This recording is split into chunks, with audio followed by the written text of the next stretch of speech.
Oh, I like that a lot. Wee pods. So your pods are like really small? I'm sorry. Anyway. Okay, what I wanted to ask here. I'm sorry. Too much sake at lunch. What I wanted to ask was, Yes. So I'm working out at the gym, and all of a sudden I heard you say on the talk that you have interacted with us physically, Yes. in some cases, and then we've forgotten. Yes. I found myself laughing. Oh, why so? Instantaneously went into laughter. Yes. And I don't know why. And I wanted to ask you, did you and I actually meet at that instant when I heard that on my iPod? Not as you understand time. Okay, I'm talking about the physical time that we're Yes, I talking understand about what right you now. mean. So Not as you mean time, not at that instant exactly. I see. And because you and I have talked about this before about us having met several Yes. times in the past. Yes. And me not having any, Yes. not even a sense of time loss, which I hear No. is common. No, you will have no sense of time loss in this. The Yeah. meetings take place in a time-suspended arena. Ah, okay. Have you ever shown up at any one of these gatherings to date? Yes. Really? Yes. Cool. Whatever temperature you want.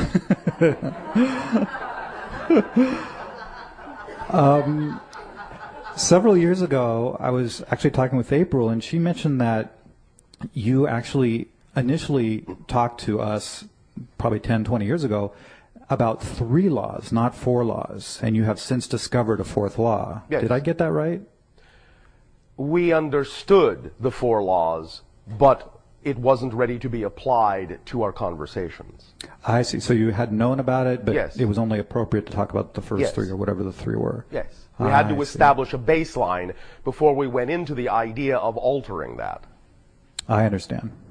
Okay, good. Okay, that's it for me. Thank Are you, you sir. sure? Appreciate it. Well, I got some more, but I'll give somebody else a chance. All right, thank you. Thank you.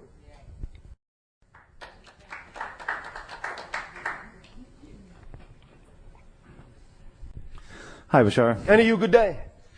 My question is, where does existence come from? Itself. It doesn't come from anywhere. Your question itself does not fit in the idea that you are asking. Existence does not come from. Existence only is. How come there's just not nothing? There is, but even nothing is something. Nothing is different from our perspective than non-existence. Is that what you're actually referring to when you say nothing? No, I mean, it seems like way back when, somehow, There is somewhere. no way back when, except within existence. You may be confused because the idea is that time is subject to existence. Existence is not subject to time. Time is a concept within existence. Existence is not a concept within time. It seems like there had to be some start to it all. I know it seems like that to you. And within existence, there are starts and stops. Yes. But not to existence itself. How could it ever get created? It didn't. It just is. Creation happens within existence. All the concepts you can possibly imagine about beginnings, creations, starts, and so forth are concepts within existence. There is no outside to existence. Is it not possible to imagine with the human mind how No. the totality of existence? No, because you cannot imagine non-existence. Try it. I'm trying. You can't. I'm having a hard time. You can't. It's not possible. Understand, again, pay attention to the definitions. Non-existence. There could be, by definition, no expression, no experience. Non-existence means no experience whatsoever. So you can't experience it, and especially then, of course, you can't express no experience. The only thing you can express the experience of is existence. There is nothing beyond it, outside of it, before it. It just is and is not subject to the concepts of outside, beyond, and before. Those are concepts within existence.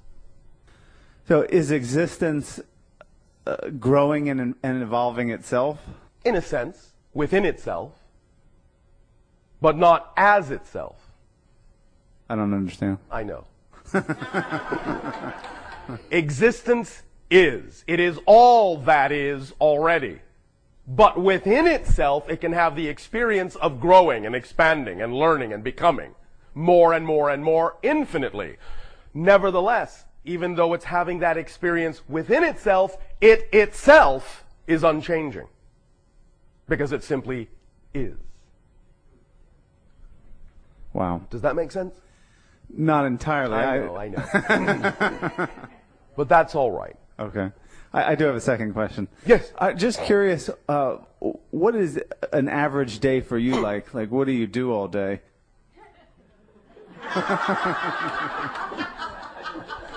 Oh, let's see. Breakfast at 9.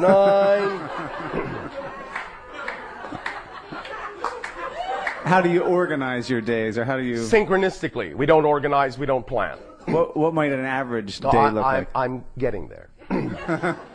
First of all, I understand how you mean the term, but since we don't sleep anymore, we don't really have beginnings and endings to days anymore at all. And since we're not always on our planet anymore, we don't even necessarily go by things like sunrise and sunset anymore either.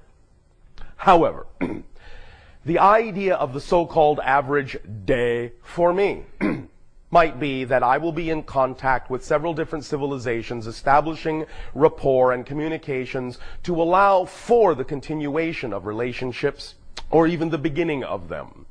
I will also go on exploratory missions within spaceships, sometimes my own scout craft, sometimes what you call city ships or motherships, to investigate and explore various regions of the universe or other multiverse dimensionalities. Sometimes I will participate in the expression of art. Sometimes I will participate in the expression of song if it moves me to do so. Sometimes I will interact one-on-one with various beings. Sometimes I will communicate in the way I'm communicating now to all of you, with you and others as well. These are some of the typical, quote-unquote, things that are representative of my passion. That does sound exciting. I think so. Oh, wait a minute. I know so.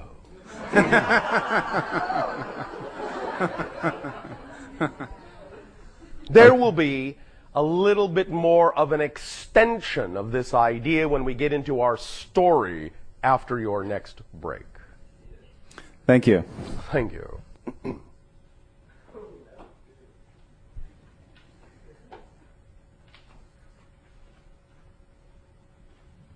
Hello, Bashar. And a you good day.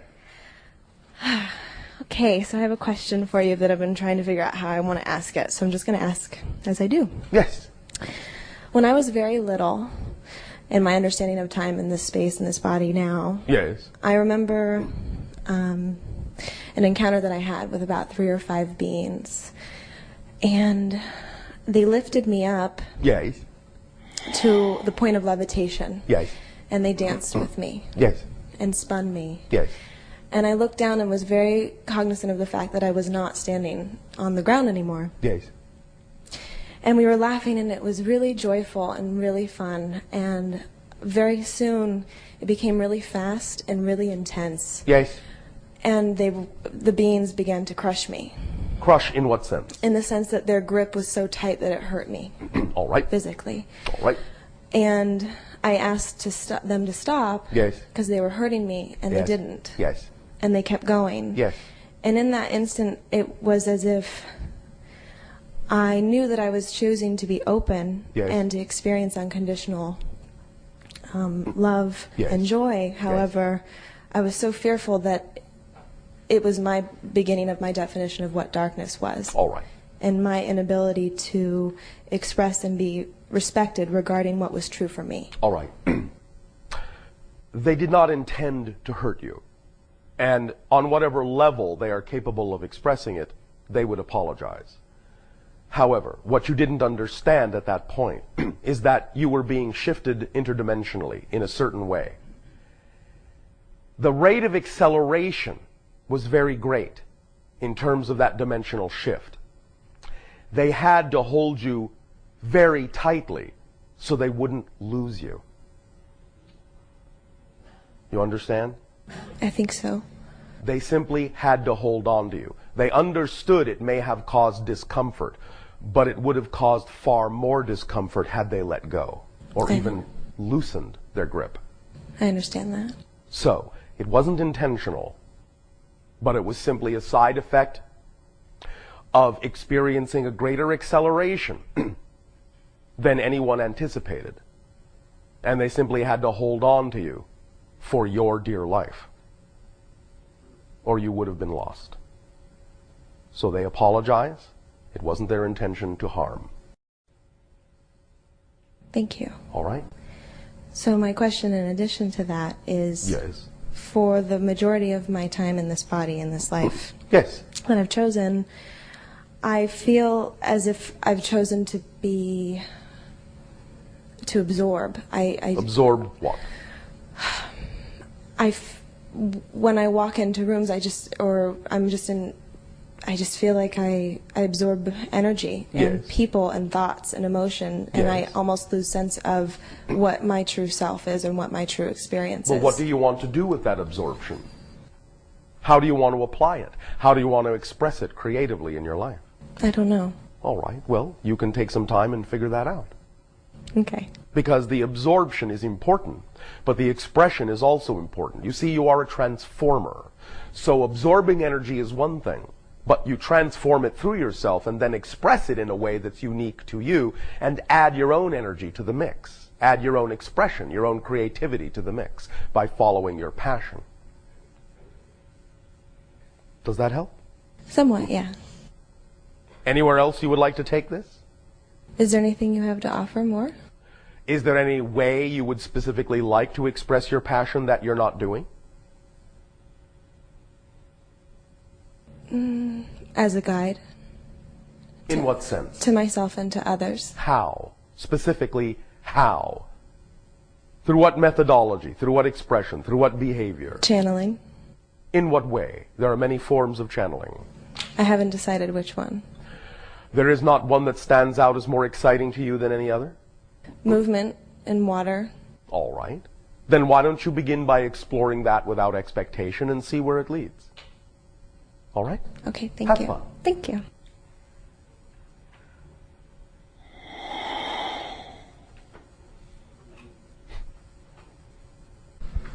Hi, Bashar. And a you good day. I want to tell you one of my absolutely knows. All right. What do you know for sure? I absolutely know that I have been anticipating this day happily. And I want to thank you, and I absolutely know I love you. We absolutely and unconditionally know beyond a shadow of a doubt that we love you as well. I know. I have a question. Yes, I thought so. Although I'd like to stay in the love with you, I will ask this question. Do not necessarily assume that asking the question takes you out of love with us. Well, it does divert my attention a little bit. Diversion of attention doesn't mean you're out of love. Yes, okay. There are many forms of expression of love.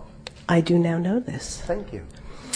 Earlier today, the woman discussed her experience with the fire. Yes. So I have a question. Yes.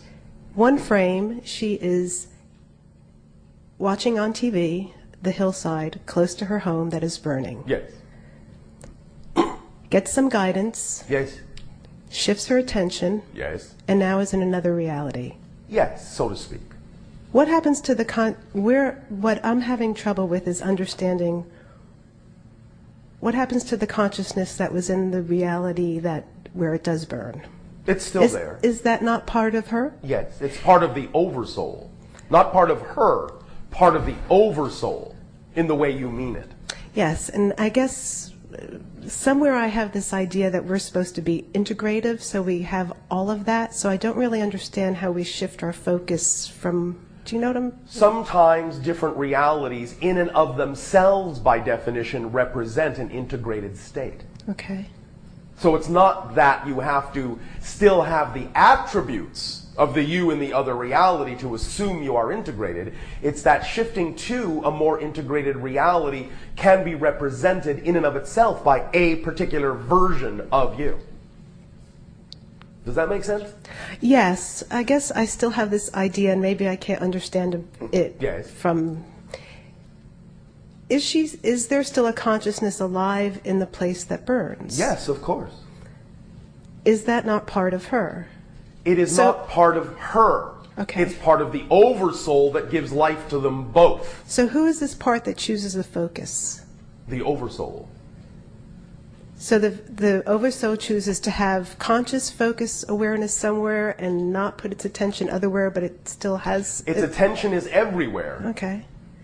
The point is, however, is that for that parallel reality that you are now talking about, that she, quote unquote, has shifted to, her focus of attention in that reality makes it seem as if the other realities are now subsidiary. Okay. Just as you right now make it seem as if any other simultaneous reality is subsidiary.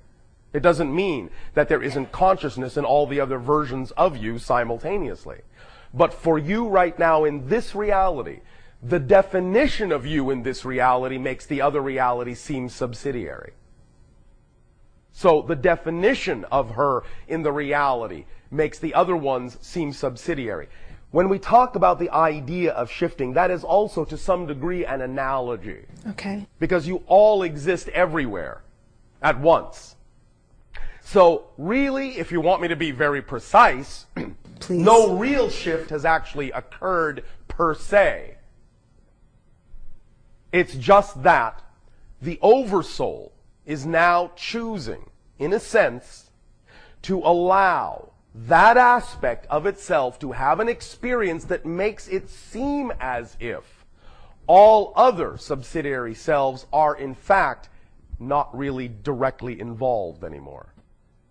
Does this make any sense to you in third-dimensional language? Yes, so you're really saying that what I experience here is my consciousness is really so overshadowed by this the Oversoul is picking on a sense. There's a combination. That it's overshadowed. It's that you have made an agreement. Right. And in that agreement, you have agreed to experience certain things, a certain definition of that reality. Okay. And in that definition, oftentimes, you, because of the way you're used to experiencing reality, will make all other parallel simultaneous realities subsidiary. Now, she could have gone into that reality, so to speak, let's just say awakened to that point of view, also still very aware of the one in the other reality simultaneously that did not stop the fire, so to speak. You follow me? Mm-hmm. That can be done, and often actually is done.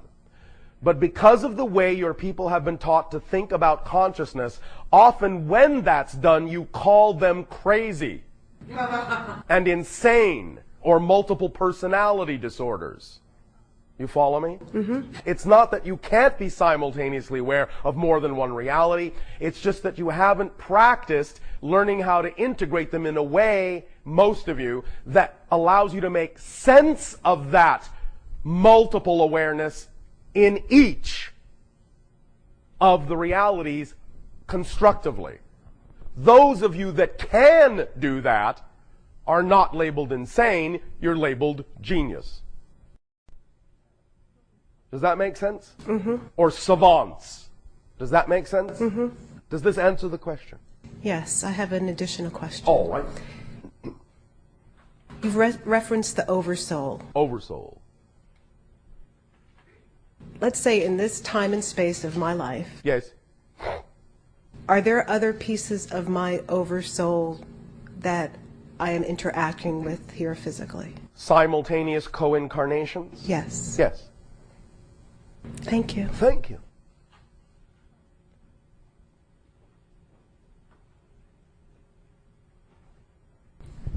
Good day, Bashar.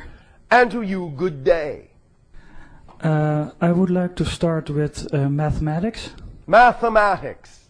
I'm very interested in if mathematics is basic to reality. It depends. And there are some constants, but not everywhere. And of course, it can be expressed differently by different civilizations and cultures.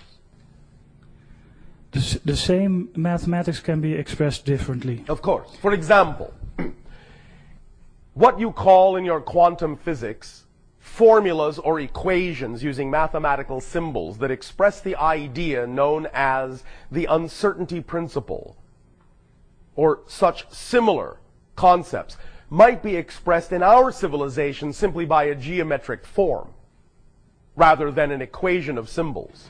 But you follow me? I follow, but that means that there's a mathematical structure, more Yes. basic, of which these two are models. Yes. Okay. Yes. And also, some New Age literature Yes. speaks about there being 7 levels or 12 dimensions, but Well, the number yes. 7 seems particularly significant, Yes. as there being soul groups being multiples of 7. Well, yes, but remember that while accurate from their perception, some of those hierarchical distinctions, while to some degree representative of different frequency levels, are also distinctly germane to the level that is perceiving them. Other realities might perceive the same concept in a number of different ways. Okay, because I thought that if there are 7 levels and Yes. not 8 or 9 or whatever, that seems to contradict the idea that all that is really all that is.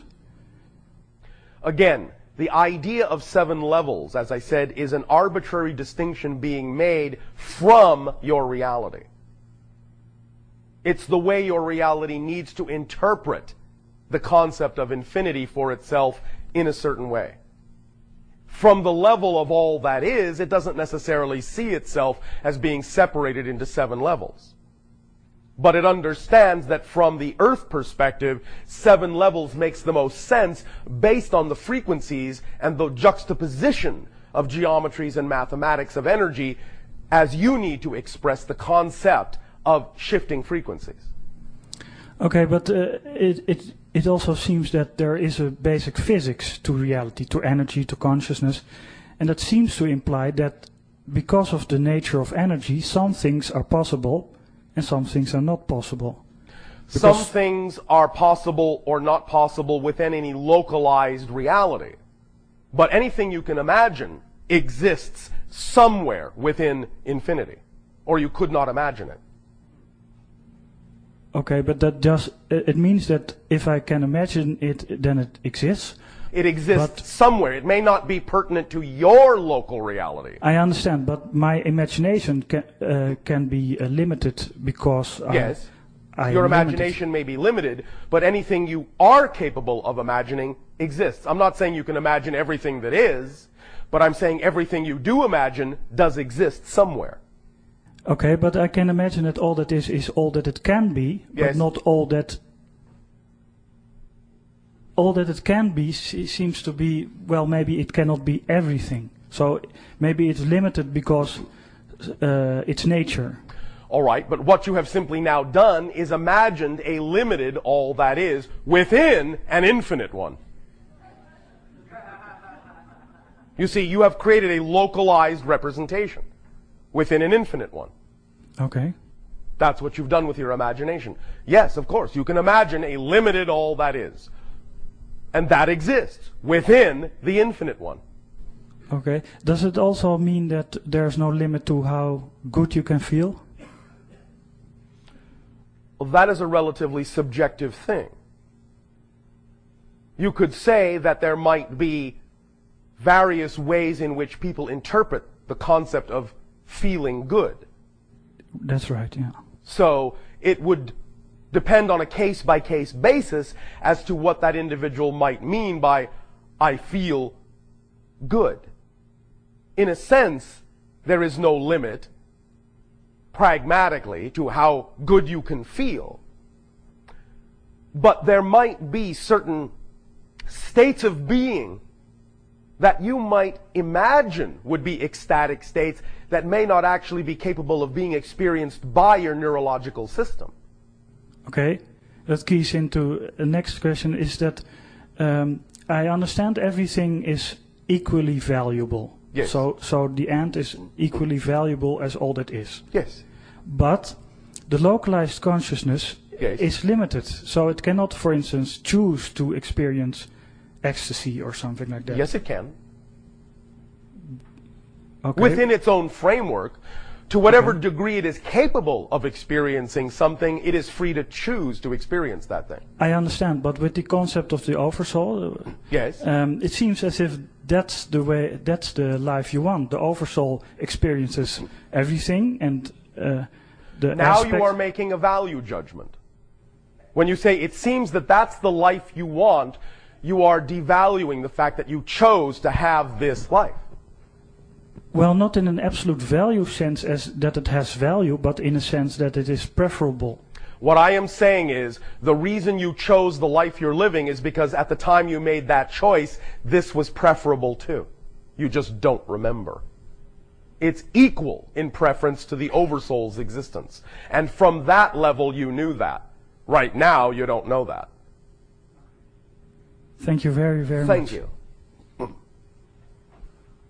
Is there anyone who would like to share more of what they know?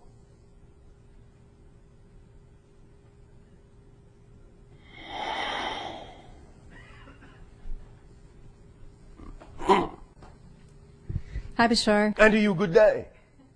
What do you know for sure? What do I know through your teachings? And so I No, thank just you. what do you know? Okay. Doesn't matter how you know it. Through me, through anything. What do you know? I know that I'm multidimensional. All right. I know. How do you know that? I just know. All right. There's no doubt, there's no question There's for no you doubt. at this point in your life. Right. It is an absolute certainty for you. Yes. Thank you. What else do you know? Reality is an illusion. I know. Yet the experience of it is real. All right. What else do you know? I know that I'm consciousness in the form, this human form, and with this particular personality. Yes. And that my reality is shaped by my beliefs. All right. And I'm working hard to change this. And that. And you know you're what? You know you're working hard? Well, right. I know that. All right. With a lot of certainty. All right. And finally, recently, I know I'm loved unconditionally by all that is. Thank you. Is this state of knowing capable thus then of being applied to other areas of your life where you feel more uncertain? Yes. All right. You know that too then? Yes. All right. Anything else you want to squeak in there that you know for sure?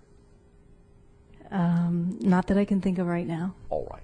So at this moment you know that you don't know anything else. For sure.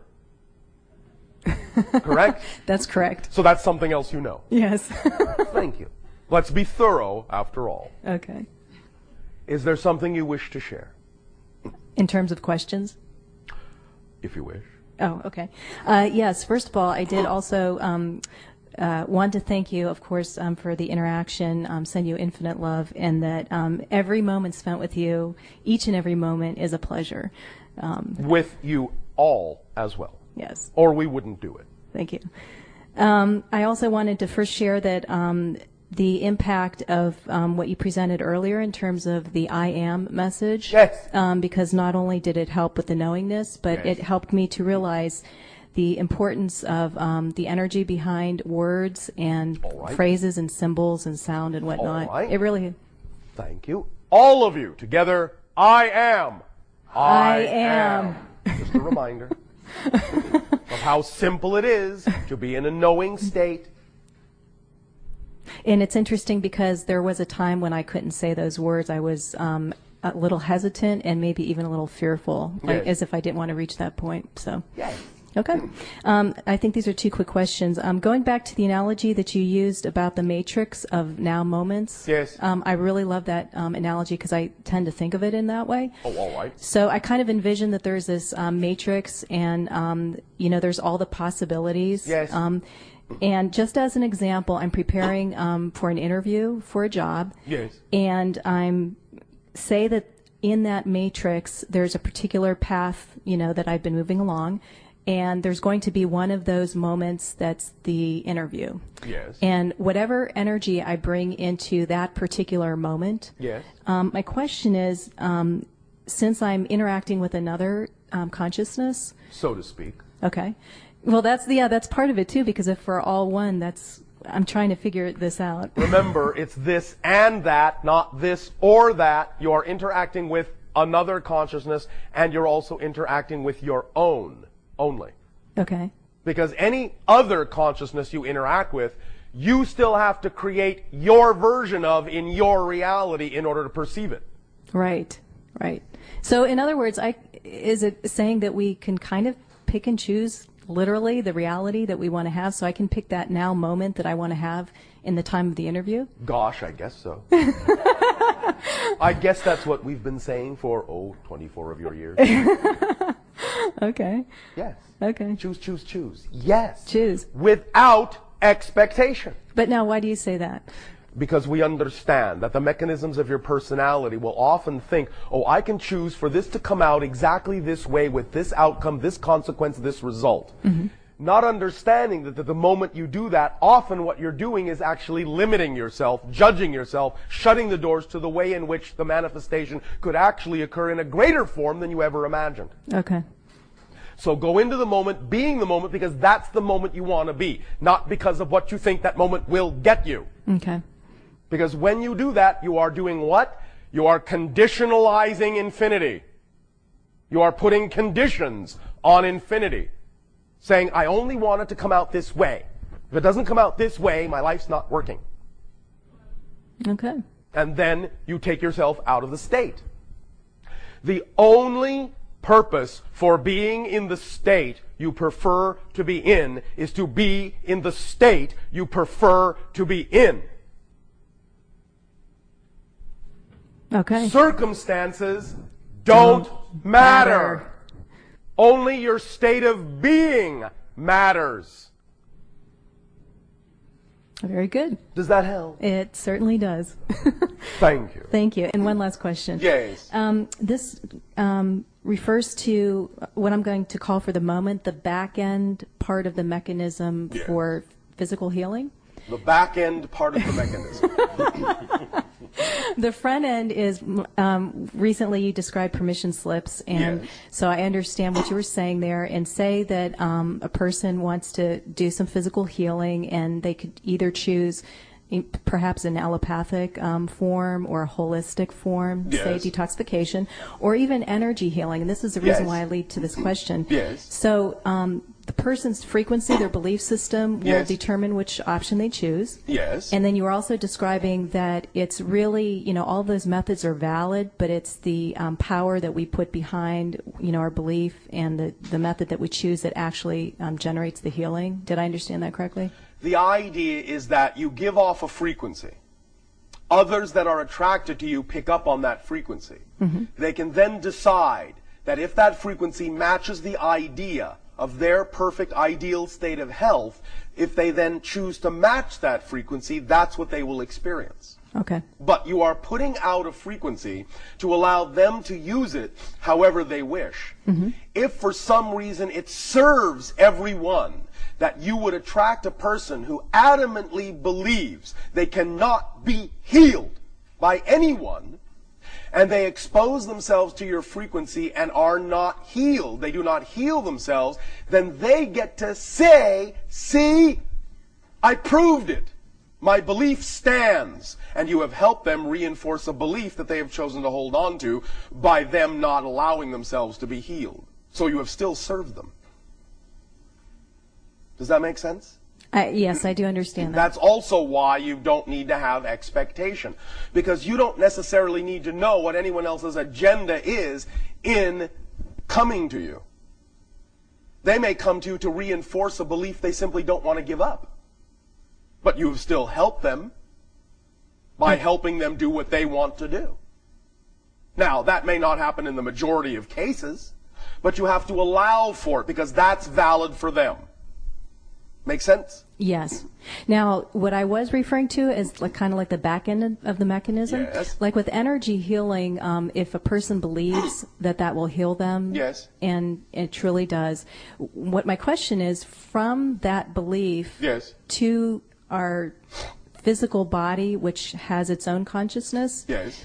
I was wondering what that mechanism is. In other words, is it that the power of the belief and the intention actually, more or less, I'm using these words loosely, sends instructions to the consciousness of the physical body that, you know, does It is a whatever? form of communication, yes. Okay. It's a pattern of energy that then, if harmonized with, will create certain results, yes. And since the physical body, or as the way we understand it, breaks down to, I'll just say, subatomic Yes, particles yes. and whatnot. So each one has its own consciousness and intelligence. Absolutely. And because the physical body is integrated, then Yes. it all heals together. It works together. Yeah, okay. Or not, Okay. if that serves a purpose. Okay.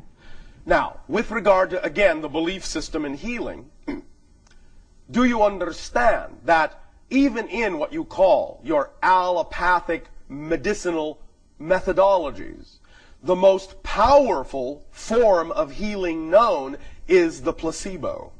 Yes, yes, yes, yes. In fact, actual drug tests are always measured against the placebo, because if the drug is even 5% more effective than the placebo, it's considered extremely effective because the placebo is so effective.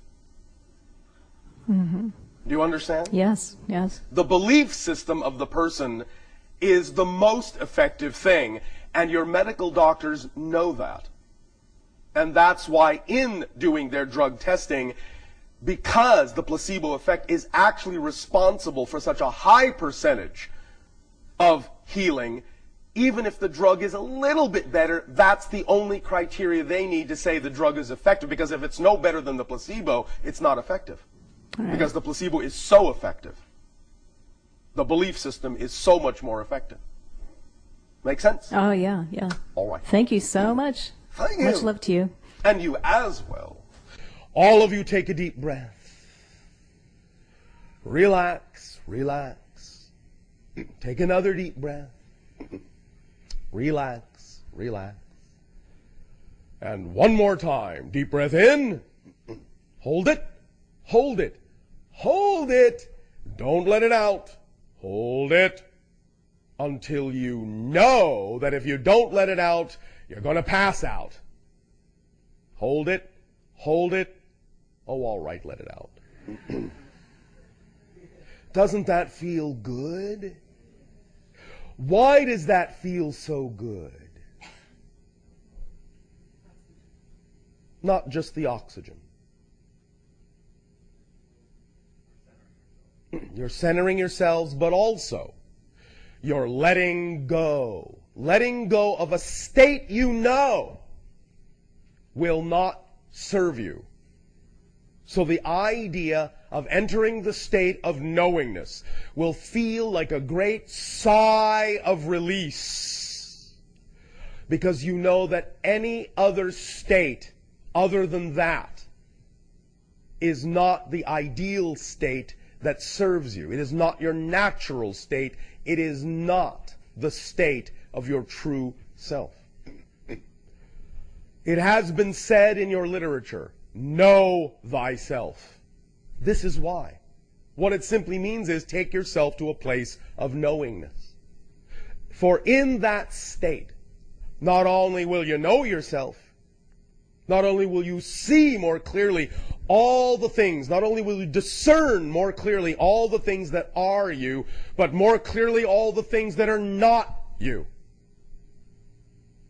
You will know what you are, you will know what you're not, and when you know what you are, you will see, feel, experience more of the connection with the knowing of all that is, that knows you are expressions of the infinite, that knows you are unconditionally loved, that knows your true nature. You know it too. Don't deny it.